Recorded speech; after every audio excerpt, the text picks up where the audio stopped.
త్వరలో ఈ రాశుల వారి 1000 ఏళ్ల దోషాలు పోయినట్టే.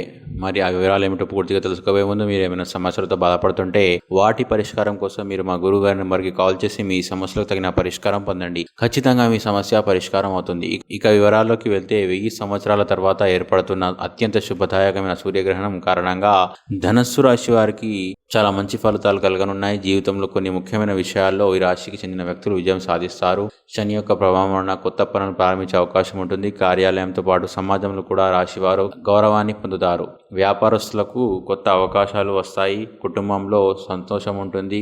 కుటుంబ సభ్యుల మద్దతు లభిస్తుంది. అలాగే 2025లో శని సంచారం కారణంగా ఏర్పడే సూర్యగ్రహం కారణంగా మిథున రాశి వారికి అద్భుతమైన ప్రయోజనాలు కలగనున్నాయి. ముఖ్యంగా వ్యాపారవేత్తలకు, పారిశ్రామికవేత్తలకు అత్యంత లాభదాయకంగా మారనుంది. చాలా రోజులుగా రావాల్సిన ధనం మీ చేతికి అందుతుంది. వారి ఆర్థిక పరిస్థితి మెరుగుపడుతుంది. ఉద్యోగస్తులకు భారీగా జీతాలు పెరుగుతాయి. అలాగే పదోన్నతులు లభిస్తాయి. కార్యాలయంలో గౌరవం పెరుగుతుంది. విద్యార్థులు తమ రంగాల్లో విజయం సాధిస్తారు. కొత్త ఉద్యోగంలో చేరాలనుకునే వ్యక్తులకు మంచి ఉద్యోగం లభిస్తుంది. ఆరోగ్యం మెరుగ్గా ఉంటుంది. ఇంకా శని సంచారం కారణంగా శుభ ఫలితాలు పొందే రాశుల్లో మకర రాశి వారికి కూడా అత్యంత లాభదాయకమైన రోజులు ప్రారంభమవుతున్నాయి. పాత పెట్టుబడుల నుంచి మంచి లాభాలను పొందుతారు. ఆస్తి విలువలు పెరగడంతో పాటు డబ్బులు కూడా భారీగా పెరుగుతాయి. ఆదాయ వృద్ధి ఉంటుంది. జీవితం కూడా సుఖాంతంగా గడుస్తుంది. ఈ వీడియోని